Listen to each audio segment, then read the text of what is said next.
રાજ્યની અંદર જે ઘૂસણખોરી કરતા જે બાંગ્લાદેશીઓ છે તેમની વિરુદ્ધ એક ઓપરેશન ચલાવવામાં આવ્યું. રાજકોટ ગ્રામ્યમાં પણ આ અંતર્ગત તપાસ કરવામાં આવી હતી. કેટલી ટીમો હતી અને શું વિગત સામે આવી છે?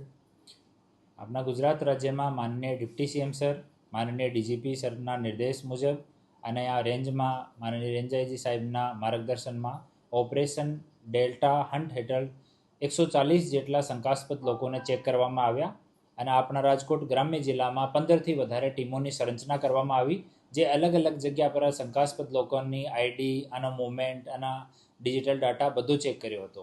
તો રાજકોટ ગ્રામ્ય જિલ્લામાં 4 બાંગ્લાદેશી નાગરિક હાલ ડિટેન કરવામાં આવ્યા છે અને આગળની પૂછપરછની કાર્યવાહી ચાલુ છે.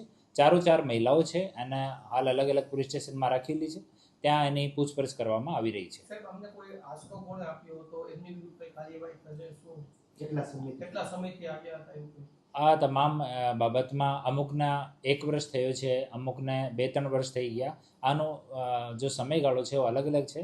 તો તમામ વિષયમાં હાલ ઇન્વેસ્ટિગેશન ચાલુ છે. આનો થોડો લેંગ્વેજનો પણ ઇસ્યુ છે. આનો બાંગ્લા ભાષા જ આવડે છે, એક ને હિન્દી આવડે છે વ્યવસ્થિત, બાકી બાંગ્લા ભાષાનો ઉપયોગ કરે છે. તો આની સાથે વ્યવસ્થિત આદમી બેસાડીને અને તપાસ ચાલુ છે. આગળ જે પણ ઇન્વેસ્ટિગેશનમાં નીકળશે આપને જાણ કરવામાં આવશે. કઈ પ્રવૃત્તિઓ સાથે જોડાયા હતા?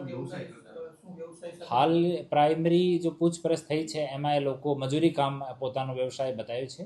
પછી ડિટેલમાં ઓર જઈએ એના ફોનનો પણ અમે એનાલિસિસ કરવાના છીએ. તો આમાં જે પણ નીકળશે આપ લોકોને જાણ કરવામાં આવશે.